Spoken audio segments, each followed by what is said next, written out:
اسلام اعتدال کا دین ہے. جہاں ایک نیکی کی بات کی تاکید کی جاتی ہے وہاں اس کا ادب، سلیقہ اور تمیز بھی سکھائی جاتی ہے. یہ نہیں کہ نیکی کرنے کا مطلب یہ ہے کہ ہر موقع بے موقع نیکی کی جائے. نیکی کا بھی ایک وقت ہوتا ہے، ایک طریقہ اور سلیقہ ہوتا ہے. نمبر 1، جب لوگ قرآن و حدیث پڑھنے یا پڑھانے میں مصروف ہوں. اسی طرح جب کوئی شخص انڈیویجولی بھی قرآن پاک کی تلاوت کر رہا ہو تو اس کو سلام نہیں کرنا چاہیے تاکہ اس کا سیکوینس نہیں ٹوٹے. یا کوئی شخص پڑھنے میں مصروف ہے، اس کو سلام نہیں کرنا چاہیے جا کر، کیونکہ اس کی پڑھائی ڈسٹرب ہوتی. اور ہمارے ہاں حال یہ ہے کہ اگر کہیں آپ بیٹھ جائیں پڑھنے تو پھر آپ کی خیر نہیں کہ اسی وقت سب کو آپ اچھے لگتے ہیں اور اسی وقت سب آپ کو سلام کرتے ہیں. اور بعض لوگ تو اتنے مہربان ہوتے ہیں کہ ہاتھ کا قلم چھڑوا کے، کتاب بند کرا کے ہاتھ بھی ملاتے ہیں، مسافہ بھی کرتے ہیں، معانقہ بھی کرتے ہیں، اور پھر دنیا بھر کی خبریں بھی معلوم کرتے لیتے اور دیتے ہیں. لیکن اب دیکھیں کہ ایک ایک منٹ قیمتی ہوتا ہے. اور خصوصاً آپ کو یہ معلوم ہے کہ جب آپ کوئی کام کر رہے ہوتے ہیں، خصوصاً پڑھنے کا کام کر رہے ہوتے ہیں، تو آپ کے دماغ میں ایک پوری فلم چل رہی ہوتی.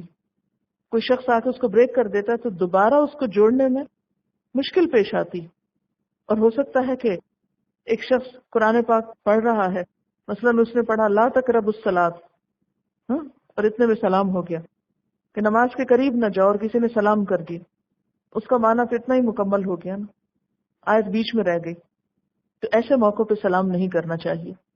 پھر اسی طرح جب کوئی خطبہ دینے اور سننے میں مصروف ہو، یعنی جو جمعے کا خطبہ ہے، کوئی دے رہا ہے یا سن رہا ہے، سننے والے کا بھی احترام ہے. پھر اسی طرح جب کوئی اذان دے رہا ہو یا تکبیر کہہ رہا ہو تو ظاہر ہے کہ وہ اذان چھوڑ کے اگر سلام کا جواب دینے لگے تو پھر اذان کا کیا بنے. جب کسی مجلس میں دینی موضوع پر گفتگو ہو رہی ہو، میں کسی عالم سے سوال کیا گیا، وہ جواب دے رہا ہے، تو بعض اوقات اوپن مجلسیں ہوتی ہیں نا کہ ہر کوئی آ جا رہا ہوتا ہے.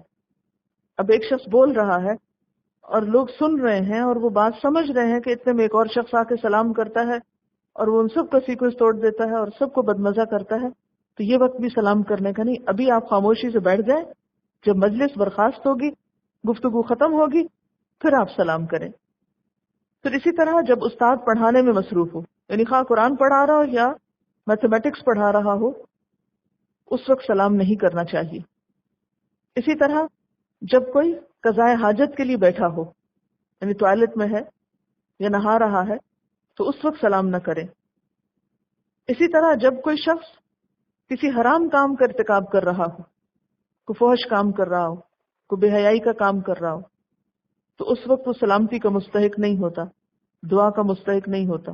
مثلا ایک شخص ڈرنک کر رہا ہے، تو ایسا شخص جو کھلم کھلا اعلانیہ طور پر کوئی حرام کام کر رہا ہو، غلط کام کر رہا ہو، تو اس کو بھی سلام نہیں کیا جائے گا.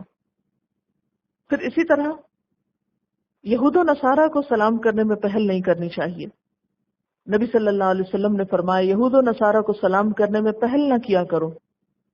لیکن اگر کوئی ایسی مجلس ہے جس میں سب ملے جلے بیٹھے ہیں تو اس وقت آپ پہل کر سکتے ہیں اگر باہر سے آ رہے ہیں. اور ان کو جواب کس طرح دینا چاہیے؟ حضرت انس رضی اللہ تعالیٰ عنہ سے روایت ہے کہ نبی صلی اللہ علیہ وسلم نے فرمایا جب تمہیں اہل کتاب سلام کریں تو تم وعلیکم کہا کرو. اور یہ یاد رکھیے کہ سلام کی ابتدا کرنے والے کو جواب دینے والے کے مقابلے میں زیادہ ثواب ملتا ہے. حضرت عمران بن حسین کا بیان ہے کہ نبی صلی اللہ علیہ وسلم تشریف فرما تھے کہ ایک آدمی آیا، اس نے آ کر السلام علیکم کہا، آپ نے سلام کا جواب دیا اور فرمایا 10 نیکیاں. پھر ایک دوسرا آیا، اس نے کہا السلام علیکم ورحمۃ اللہ، آپ نے فرمایا 20 نیکیاں، یعنی جواب دینے کے بعد. اس کے بعد تیسرا آیا، اس نے کہا السلام علیکم ورحمۃ اللہ وبرکاتہ، آپ نے فرمایا 30 نیکیاں. اور یہ یاد رکھیے کہ بس وبرکاتہ تک ہی ہے، اس سے آگے کچھ نہیں. ابن عباس نے ان 3 لفظوں سے زیادتی کرنے والوں کو یہ کہہ کر روک دیا کہ سلام برکت تک مکمل ہو جاتا ہے، اس سے آگے کچھ مت بولو، کیونکہ کچھ لوگ پھر جنت حلال اور دوزخ حرام وغیرہ کے فتوے بھی دینے لگتے ہیں. پھر اسی طرح ایک سوال یہ ہے کہ خواتین کا غیر مردوں کو سلام کرنا، اس کے بارے میں کیا حکم ہے؟ تو بات یہ ہے کہ اگر فتنے کا ڈر نہ ہو، یعنی کسی خرابی کا اندیشہ نہ ہو، تو دونوں ایک دوسرے کو سلام کر سکتے ہیں. مثلا اگر آپ بازار میں گئے ہیں آپ دکان میں گئے ہیں تو ظاہر اور باتیں اگر آپ کر سکتے ہیں اس سے بھاؤ تاؤ کر سکتے تو سلام کیوں نہیں کر سکتے؟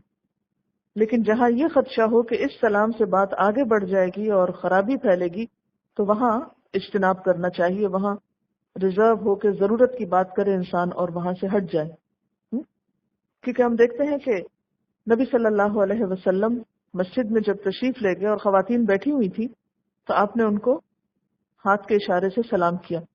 اس سے یہ پتہ چلتا ہے کہ سلام تو کر سکتے ہیں لیکن اس میں بھی ایک محتاط رویہ ضروری ہے۔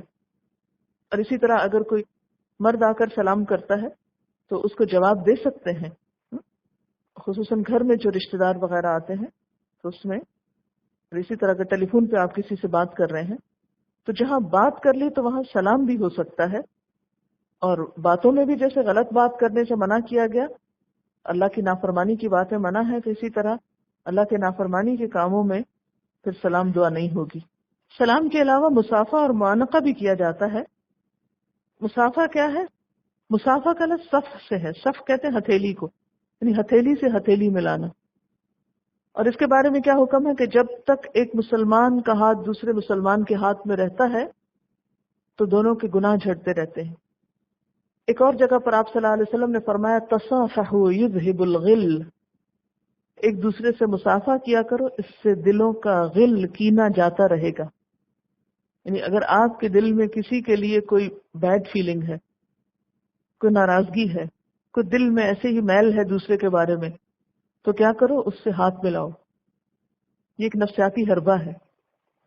ہر چیز میں اعتدال ضروری ہے کہ بعض لوگ ہاتھ پکڑتے ہیں تو چھوڑتے ہی نہیں، پھر اس میں بہت مشکل ہو جاتی ہے کیونکہ دوسرے کو موقع نہیں دیتے۔